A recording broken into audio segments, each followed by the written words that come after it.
سلام دوستان عزیزم. امروز اومدم با یک آموزش نقاشی دیگه. داستان از این قراره که میخوام بهتون بگم که مورچه‌ها چرا اینقدر قدرتمندن. خب خیلی ساده است، چون باشگاه میرم. میخوام براتون یک مورچه بدنساز رو نقاشی کنم. این میشه سرش، اینم میشه شاخکاش، این هم میشه سینه‌اش، شکمش، باسنش و پاهاش و حالا دست‌های پر از عضلاتش. این مورچه رو از نمای خیلی نزدیک دارم برای شما نقاشی میکنم که نشونتون بدم این مورچه چقدر قدرتمنده. اینم پنجه‌هاش و این هم پاهاش.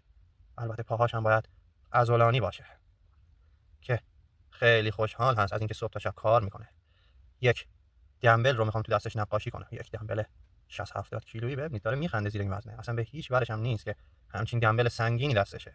ببینید چه دمبل سنگینی. اینا هر روز ورزش میکنند و میرن سر کار. این دمبل هم نصفش مشخص نیست، روش هم مینویسم 60 کیلو که فکر نکنید که وزنش خیلی کمه.